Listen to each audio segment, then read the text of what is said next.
morning I'm going to read from Psalm 63, the whole chapter. O God, you are my God. Earnestly I seek you. My soul thirsts for you. My flesh faints for you. As in a dry and weary land where there is no water, so I have looked upon you in sanctuary, beholding your power and glory. Because your steadfast love is better than life, my lips will praise you. So I will bless you as long as I live. In your name I will lift up my hands. My soul will be satisfied as with fat and rich food, and my mouth will praise you with joyful lips. When I remember you upon my bed and meditate on you in the watches of the night, you have been my help. And in the shadow of your wings I will sing for joy. My soul clings to you, your right hand upholds me. But those who seek to destroy my life shall go down into the depths of the earth. They shall be given over to the power of the sword. They shall be a portion for jackals. But the king shall rejoice in God. All who swear by him shall exult, for the mouths of liars will be stopped. Be seated.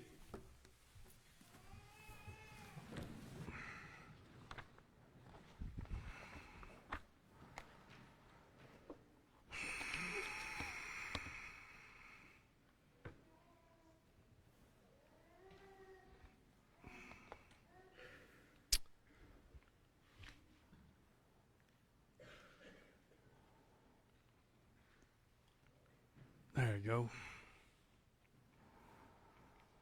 Psalm 63. It's a beautiful psalm. A psalm that we can learn much from. This psalm was written probably during the time that David was fleeing from Absalom. Do you remember Absalom, his son, who had decided that David wasn't the king that the people needed? He began talking behind David's back, going into the courts of men and trying to tell them that my dad's no good, we need a new king, and oh, by the way, it needs to be me. So he's talking bad about his father, and the time came when he needed to get rid of his father, and he's seeking literally to murder his father. He wants to take over the kingdom. He wants to be the king. Absalom was a young man who had a temper. He'd already killed his half-brother because his half-brother had raped his sister. So there was a lot on the plate for Absalom, but even more so for David. So many things that David is trying to deal with that no doubt he looked upon with some heaviness of heart and some difficulty trying to deal with all these things. His son Amnon had raped Tamar, and as I said, Absalom in revenge decided to murder Amnon. David banned Absalom from the palace and hadn't spoken to him for years. But you know that Absalom was on his heart and in his mind, in his thoughts. And he was just really having this difficult time when Absalom gathers an army and literally drives David from the palace. David did not want to go to battle with his son. And he chose instead to leave the palace and go out into the wilderness. Now that wilderness was just basically a big dry desert. No water, big rocks and dirt and sand and few trees, if any. Some mountains that had some caves in it as well. A place that David had gone to before and he would go to again. But he describes his devastation, his difficult days. He talks about being thirsty for God. He talks about yearning for God. He talks about literally being spiritually dry and weary, trying to deal with Absalom and all the other things that came with this difficult time in his life. And David was devastated, no doubt, as he tried to run from Absalom and figure out a plan for Absalom. And he dealt with all these things as well as trying to lead the nation. So he describes his devastation. I'll get caught up, thirsty, yearning, spiritually dry, really just devastation. Now here's the thing. We too know periods of devastation. I'm sure that each one of us has gone through very difficult days and very difficult times We've received those phone calls in the middle of the night from perhaps a child or a loved one that says this has happened, and we are overwhelmed with uncertainty and perhaps fear. We know periods of devastation. We know what it's like to go to the doctor's office having had some tests done, and they say, you're going to have bypass surgery. You're going to have cancer treatments. You're going to have something else going on. And we understand those things. And we know periods of devastation when we're told that a loved one has Alzheimer's or dementia. And we literally feel devastated. We know times when perhaps we've lost a job, we've lost our spouse. There's been a breakup of a marriage. There have been repercussions from sinful behavior from either us or our loved ones. A child calls and says, Mom, Dad, I made a mistake. We've been in those wildernesses. Hopefully not as bad as David's, but perhaps maybe even a little bit worse.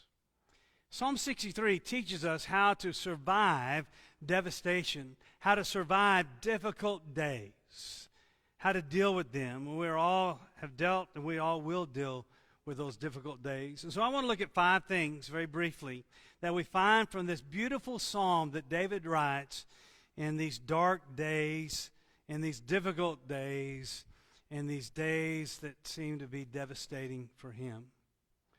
So we look at verse 2 in Psalm 63, and he says, Thus I have seen you in the sanctuary to see your power and your glory. He remembers those rich times he spent with God, worshiping him, honoring him, praising him. One psalm in particular, Psalm 139, verse 139, he says, O Lord, you've searched me and known me. You know when I sit down and when I rise up. You understand my thought from afar. You scrutinize my path and my lying down and are intimately acquainted with all my ways. Even before there is a word on my tongue, behold, O Lord, you know it all. You have enclosed me behind and before and laid your hand upon me. Such knowledge is too wonderful for me. It is too high. I cannot attain to it. Where can I go from your spirit, or where can I flee from your presence?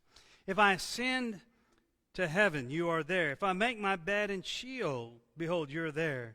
If I take the wings of the dawn, if I dwell in the remotest part of the sea, even there your hand will lead me, and your right hand will lay hold of me.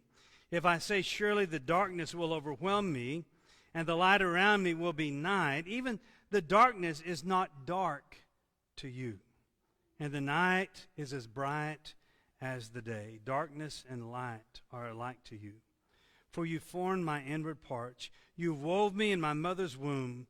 And I will give thanks to you, for I am fearfully and wonderfully made. Wonderful are your works, and my soul knows it very well. He had seen the power and the glory of God. He'd seen how God had worked in his lives to deliver him from other situations and circumstances. He'd known the power of God. He remembers perhaps the defeat of Goliath and how God was with him.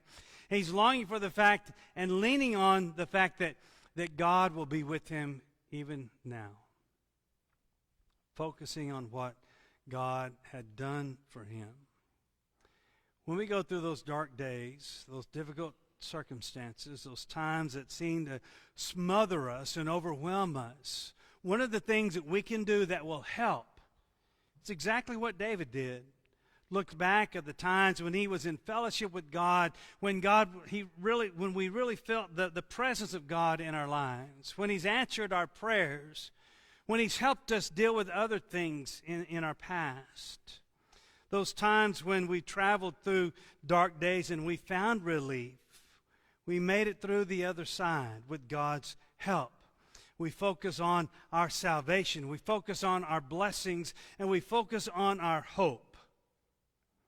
You go through dark days and difficult times. Remember what God has done for you in the past. Second of all, David talks about God's love and what it meant to him. He remembers God's love, and it's going to help him deal with these difficult days. He focused on God's covenant love. I like that word, covenant.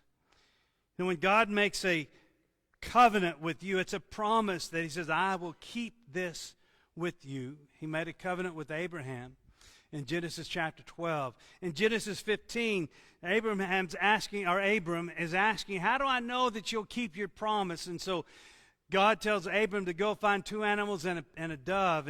And he sliced the animals in half. And at night, when it became dark, God passed through the carcasses of these animals as a sign that he promises to keep his promise to Abraham. This covenant, he makes a covenant with him.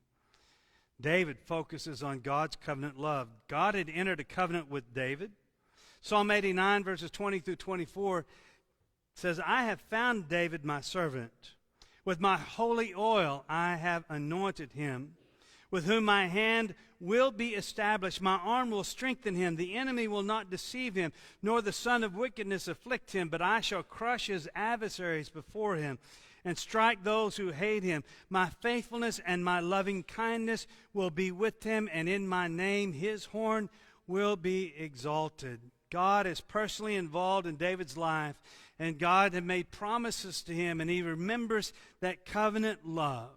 And I love the phrase when he says, your love or your loving kindness is better than life. Your love is better than life. Boy, that's something to cling to. That's something to remember. That no matter what we might attain, no matter what goods we might already have, there's nothing that's better than God's love. No matter what difficulties we face and what mountains we feel like we have to climb, there's nothing better than God's love. No matter what, your love is better than anything else. And he's promised those things for us that remind us of his love. We need to focus on God's covenant love. Let me go back. He's promised, for example, to never abandon us or forsake us.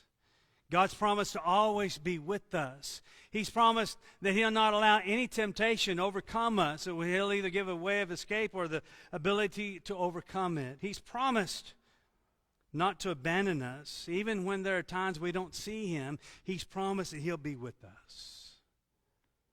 That his love is everlasting. Number 3, we need to focus on God as our helper. Look at verse 7. David says, you have been my help. And in the shadow of your wings I sing for joy. Just think of the dangerous times that David had experienced as a man after God's own heart. We know very early how he faced Goliath, and even before that he told Saul, look, I faced the lion and I faced the bear, and God delivered me, and he'll deliver me from Goliath. And he faced Goliath and God delivered him. God helped him. He delivered him from King Saul. Remember when Saul got jealous and decided to literally pin him to the wall with the spear? He delivered him from Saul. He delivered him from Saul when David was on the run and trying to hide, and he found himself in a cave. And guess who showed up at the cave? You remember the story? Saul shows up. But David remains hidden. And David finds deliverance. No doubt David remembered those times when God had helped. Passages like this. Psalm 18:7, he delivered me from my strong enemy and from those who hated me, for they were too mighty for me. Psalm 34, verse 17, the righteous cry, and the Lord hears and delivers them out of all their troubles. Psalm 54, verse 4, behold, God is my helper. The Lord is the sustainer of my soul. And even though Absalom was trying to kill him, he knew that God would help him and would deliver him. No wonder he relied upon God. He focused on God as helper. There are times in our lives that I'm sure God has helped you. You felt like you were stuck in a corner and there's no way out. You felt like it was the darkest part of the night and there is no way to go. And yet here we are. God has helped us, and we need to focus on that, the help that He's given us.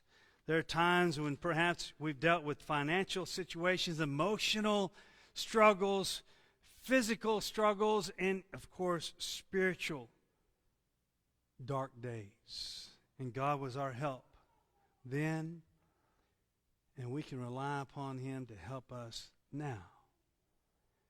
Focus on God as your helper. And then verse 8. He says, my soul clings to you, and your right hand upholds me. David's hanging on for dear life, and he's really saying, God, I know that you will sustain me. You'll keep me where I need to be. And David held on, emotionally and spiritually. But in reality, it was God who was holding on to David. God would not let David go. When David was tired and weak and feeble, He was going to help him deal with this devastating time. Psalm 41, 1 through 3 says, how blessed is he who considers the helpless. The Lord will deliver him in the day of trouble. The Lord will protect him and keep him alive, and he shall be called blessed upon the earth. And do not give him over to the desire of his enemies. The Lord will sustain him upon his sick bed, and in his illness you restore him to health. In Psalm 55, verse 22, cast your burden upon the Lord, and He will sustain you. He will never allow the righteous to be shaken. Those promises that David writes in the Psalms are ours as well. David knew that God would be with him and sustain him, and we need to understand that as well, that God will sustain us. God will not let go. He'll hold us up and make sure that we survive. Romans chapter 8. Who shall separate us from the love of Christ? Will tribulation or distress or persecution or famine or nakedness or peril or sword? Just as it is written, for your sake we're being put to death all day long. We were considered as sheep to be slaughtered. But in all these things we overwhelmingly conquer through Him who loves us. For I'm convinced that neither death nor life, nor angels, nor principalities, nor things present, nor things to come, nor powers, nor height, nor depth, nor any other created thing shall separate us from the love of God, which is in Christ Jesus our Lord. The idea is He loves us and He will sustain us. He'll make sure that we're not overwhelmed in those days of difficulty and devastation. He'll provide for us. And then finally, number 5. David is focusing on God to protect him. He didn't know how he was going to protect himself from Absalom. Absalom had the army. He had all these things. And David had run for his life and left everything behind. He says, I know who will protect me. God will. Verse 8. He says, your hand upholds me. He says, but those who seek my life to destroy it will go into the depths of the earth. They'll be delivered over to the power of the sword. They will be a prey for foxes. But the king will rejoice in God. You're going to deliver me. You're going to protect me. You're going to be looking out for me. David knew that God would protect him. That God would keep him safe. David had earlier penned Psalm 46, verse 1. God is our refuge and strength, a very present help in times of trouble. You go through difficult days, I encourage you to read Psalm 91. He who dwells in the shelter of the Most High will abide in the shadow of the Almighty. I will say to the Lord, my refuge and my fortress, my God in whom I trust, for it is He who delivers you from the snare of the trapper and from the deadly pestilence. He will cover you with His pinions, and under His wings you may seek refuge. His faithfulness is a shield and a bulwark. And he goes on talking about how God would protect him and God will protect us. We learn to lean upon Him, to trust Him, to look to Him. God will protect us as well. God is our spiritual protector. Satan wants to destroy our lives, but God says, I will not allow him. God has promised, as I said earlier in 2 Corinthians, the strength to endure the temptations or a way out of those temptations. God is our mighty fortress. There's an old song written back in, I believe, the 1700s. A mighty fortress is our God, a bulwark never failing. God will protect us. We should run to him. I like what Paul says in 2 Corinthians chapter 4, verses 8 and 9. He says, we are hard-pressed on every side, but not crushed, perplexed, but not in despair, persecuted, but not abandoned, struck down, but not destroyed. There will be times of devastation. Times where it seems like the oxygen has been taken out of the air around us. We're not sure that we can breathe. We're not sure that we'll be able to survive. But we can. God has promised. And we should focus on those things that God has said, I will provide for you, I will save you, and I will give you all that you need. When in the wilderness, worship God.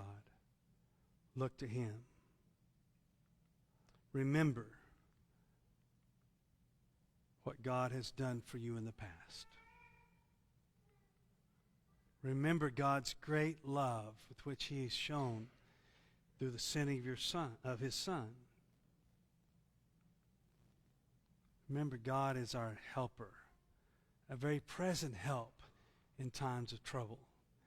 That God has promised to somehow sustain us, to help us walk through those difficult days, and that he'll protect us.